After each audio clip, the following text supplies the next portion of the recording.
kulanti wacan oo wanaagsan daawadayaasheena sida tooska ugu xiran Hiil Shacab TV waxaad alaaba inooga barateen inaan idin soo gudbino warar ay barnaamijyo xaqiiqda ku saleysan oo aan deerada ku saareyno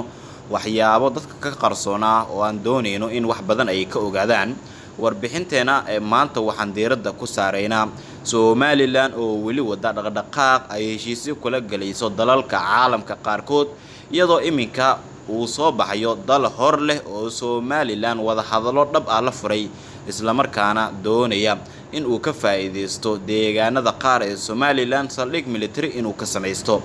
fadlan haddii aad nagu cusub tahay nagu soo biir subscribe saar gambaleelkana furo si aad u noqoto qofka ugu horeeya ee helaya macluumaadka saxda ah ee sida joogtada ah aan idinku soo gudbino Hiil Shacab TV waxa uu ku tiirsan yahay waa taageeradaada aynu ku horeynee waxaa jirta muddooyinkanba in Somaliland ay aad u xoojisay dadaaladooda ku saabsan in aqoonsi caalami ah ay helaan si ay u noqdaan dal si rasmi ah uga madax bannaan Soomaaliya inteeda kale tan iyo 1991 Somaliland waxa ay ku andacoonaysay in ay tahay jamhuuriyad si iskeed ah madax bannaani ugu dhawaaqday oo ka madax bannaan koonfurta iyo bartamaha Soomaaliya isla markaana nidaam dawladnimo ayaa ka jiray halkaas kala dambeyn ayaa ka jirta amni ayaa ka jira horumaro kala duwanna waa ay soo kordheen 30 sano ee ugu dambeeyay Somaliland ayaa waxa inta badan ay caalamka u sheegtaa ama mas'uuliyiinteeda ay u sheegaan in ay yihiin dal ka madax bannaan Soomaaliya isla markaana sida Soomaaliya loola macaamilayo si ka duwan iyaga ay doonayaan in loola macaamilo ama ujeedadu ay tahay in dal ahaan loola macaamilo Somaliland mas'uuliyiin kala duwan ayaa ka soo arrimiyay kuwa oo hadba heer soo gaarsiiyay horumarka maanta ay taagan tahay waxaana koodii bishan July ay ahayd maalin si weyn ay uga farxeen guud ahaanba shacabka reer Somaliland kuwa oo maqlay xiriir xoogan oo Somaliland iyo Taiwan ay sameeysanayaan xiriirkaasna waxa uu ku dhisnaan doonaa in labada dhinac ay ka wada shaqeeyaan sidii midba midka kale aqoonsi uu uga heli lahaa waxaana Taiwan iyo Somaliland ay kala yihiin laba dhul oo ka kala tirsan koonfurta iyo bartamaha Soomaaliya iyo waliba dalka Shiinaha ayay ka tirsan yihiin Taiwan laakiin labada dawladood ee Shiinaha iyo Soomaaliya ayaa arintaas ka hadlay oo aad u dhaleeceeyay talaabooyinka dhinacyadan ay qaadayaan iyadoo la sheegay heshiiska dawladda federaalka Soomaaliya iyo dawladda Shiinaha u dhaxeeya inuu yahay mid wax wada qabsi ku dhisan isla markaana Shiinaha uu aqoonsan yahay in hal Soomaaliya ay jirto halka sidoo kalena ay jirto in dawladda federaalka Soomaaliya ay u aqoonsan tahay adduunka hal Shiina in uu ka jiro oo dawlad kale oo ka garab socota aysan jirin taasi caqabad ay noqotay oo Somaliland waxay u aragtaa in caqabad hor leh dawladda federaalka Soomaaliya ay kala kulmayso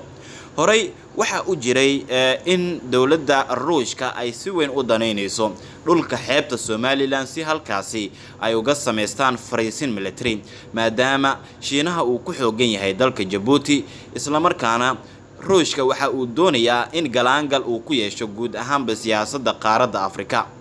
ase yeeshee dhinaca kale waxaa iminka soo baxaya in dawladda federaalka Soomaaliya weli cadaadis ay ku hayso Somaliland oo ay madaxda dawladda federaalka Soomaaliya diidan yihiin in la kala jaro midnimada Soomaaliweyn madaxweynaha Somaliland Muuse Biixi Cabdi iyo ku-xigeenkiisa iyo golaha wasiirada Somaliland siyaabo kala duwan ay horay uga dhaleeceeyeen madaxweyne Maxamed Cabdullaahi Farmaajo iyo ra'iisul wasaare Khayre in ay doonayaan inay carqaladeeyaan horumarka Somaliland ka jira sida oo ay tahayna waxay ugu baaqeen in Somaliland ay tahay dawlad ka madax bannaan koonfurta iyo bartamaha Soomaaliya loona baahan yahay in ay tixgeliyaan madaxda dawladda federaalka Soomaaliya haddaba sheekadii ugu dambeysay ee aadka warbaahinta dunida ay u hadlayso waxa ay tahay Masar oo heshiis rasmi ah la gali karta Somaliland si ay u hesho dhulka xeebeedka aadka u quruxda badan ee istiraatiijiga ah ee Somaliland waxaana qorshuhu uu yahay in gabi ahaanba heshiiska labada dhinac u dhaxeeya uu noqdo mid dawladda Masar ay ku muujinayso xuduudeeda dhinaca militariga ee qaaradda Afrika daawadayaal haddii aynu dib ugu laabano Masar iyo Ethiopia waxa u dhaxeeya xiisad gaartay meeshii ugu sareysay oo gacan ka hadal ku dhow labada dhinacna ciidamo military ay isku diyaarsadeen labada dhinacna ciidamo military ah ayay isku diyaarsadeen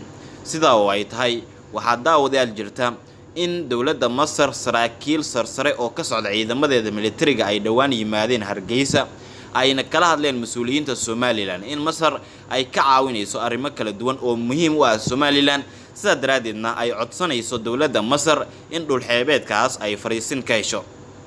horay isku daygan dowladaha horay ugu fashilmay waxa kamid ah dowladda Imaaraadka Carabta oo dowladda federaalka Soomaaliya ay diiday in fargelin ay ku sameyso dhinaca Somaliland ay tahay sida madaxda dowladdu ay sheegeen dhul Soomaaliya ka tirsan oo aan cidna ku soo xadgudbi karin sida oo ay tahay iminka marka loo eego dagaalka u dhaxeeya Masar iyo Ethiopia dowladda federaalka Soomaaliya waxa dad badan ay ku sheegayaan inay u badan tahay dhinaca Ethiopia oo saaxiib dhow la ah xuduudna ay wadaagaan sida daraadeedna Masar waa ay ka carootay tallaabada ay qaadatay dowladda federaalka Soomaaliya oo ay jaamacadda Carabta ka wada tirsan yihiin sida daraadeedna dowladda Masar ayaa la fahansan yahay inay doonayso inay dhabar jibiso hanaanka siyaasadeed ee dalka uu ku hogaaminayo madaxweyne Maxamed Cabdullaahi Farmaajo isla markaana madaxweyne Biixi xukuumaddiisa ay heshiis la galayaan halkaas ayayna doonayaan in fariisin ay ka sameystaan dadka qaar ee darsa siyaasadda oo aan la hadalin waxay sheegayaan in aysan iminka suuragal ahayn in Masar ay ku soo xadgudubto midnimada Soomaaliyeed haddii taas ay dhacdana ay tahay arin jaamacadda Carabta ay soo fargelin karto ilaa iminka marka guud ahaanba la eego isqabqabsiga u dhaxeeya dhinacyadan dowladda Masar waxay doonaysaa in culayska ugu badan ay saarto in Berbera ay ka hesho fariisin halkaasna Ethiopia ay cadaadis ka saarto laakiin warbaahinta dalka Ethiopia waxa ay warinayeen saacadihii ugu dambeeyay in ay ku canaanatay Ethiopia tallaabada uu qaaday madaxweyne Muuse Biixi Cabdi oo la xiriirta in madaxweyne Muuse Biixi Cabdi uu soo dhaweysanayo agta Masar sida daraadeedna arintan ay tahay mid aan loo dul qaadan karin Somaliland waxa aysan wax faahfaahin ka bixin sida ay wax u dhaceen laakiin sidoo kalena waxa jirta daawadayaal in Ethiopia ay sheegtay in haddii Masar ay soo dhaweysanayso Somaliland ay tahay mid xumeynaysa xiriirka wanaagsan ee iminka Somaliland iyo Ethiopia ka dhaxeeya Somaliland wararkii ugu dambeeyay madaxdeeda ay soo saareen haddii aynu eegno xukuumadda Somaliland markii ugu horeysay ay shaacisay inay qayb ka noqonayso dadaalada lagu rabo in lagu soo afjaro xiisadda ka dhaxaysa Ethiopia iyo Masar wabiga Nile qusaysa Somaliland waxay sheegtay in Ethiopia iyo Masar ay leeyihiin xiriir diblomaasiyadeed oo wanaagsan isla markaana ay iyaguna qayb ka yihiin dadka gobolka ugu wanaagsan ee dhinaca nabadda ku naaloonaya sida daraadeedna aysan marnaba dooneen in labada dowladood gacan ka hadal u dhex maro wasiir ku-xigeenka arrimaha dibadda Somaliland ayaa isagu si cad u sheegay rabitaanka Somaliland ee ku aadan dhexdhexaadinta labadaasi dowladood xilli ay dhawaan xiriir diblomaasiyadeed oo adag ay la sameysteen Masar wasiirka ayaa ka dhawaajiyay in Somaliland ay ka qayb qaadan karto dhexdhexaadinta xiisadda biyo-xireenka maadaama uu ku doodayo dalka Masar in iyagu ay xaq u leeyihiin maamulidda biyaha halka dhinaca Ethiopia ay iyagu sheegayaanba inay xaq u leeyihiin oo toddobaad ka hor Ethiopia waxa ay bilowday buuxinta gabi ahaanba biyo-xireenkaasi iyadoo militariga dalka Masar ay iminka ku jiraan qabanqaabadii ugu dambeysay oo gacan ka hadal sababi karta oo Ethiopia dhex mari karta arintan wili dowladda federaalka Soomaaliya kama aysan hadlin laakiin waxa la leeyahay wafdigii dhawaan ka yimid Masar ee yimid Hargeysa oo u badnaa saraakiil military in ay kala hadleen Somaliland in ay garab ka hesho dowladda Masar haddii ay Masar garab istaagto Somaliland in faa'iidooyin badan ay Masar siin karto dowladda federaalka Soomaaliya wili arintaas si rasmi ah uga hadlin laakiin Somaliland wili fursado ay haysataa oo markaasi wax ay uga bedeli karto siyaasadeeda inkastoo dadka indheer garadka Soomaaliyeed ee dhinaca siyaasadda ku takhasusay ay sheegayaan in Somaliland caalamka waxa ay ka baadigoobayso ictiraafka uu yaalo magaalada caasimadda ah ee Muqdisho haddii Muqdisho aysan ka helin ictiraafna ay la mid tahay in wax micnaa aysan keenin in wadan kale oo caalamka ka mid ah uu aqoonsado dal buuxa sidee ayaad u aragtaa daawade fursadaha soo taraya ee Somaliland wadamada caalamka qaarkood ay u fidinayaan oo dowladda Masar ay ugu dambayso oo ay ku muujinayaan in Somaliland ay aqoonsanayaan saldhig military ay ka doonayaan qorshahan muxuu u dhimi karaa midnimada Soomaaliyeed Somaliland se iminka ma mudan tahay in la siiyo xoriyad gaar ah oo cadeynaysa inay ka madax bannaan yihiin koonfurta iyo bartamaha Soomaaliya. qaybta commentiga fikirkaaga ayaad noogu reebi kartaa, like saar, share garay,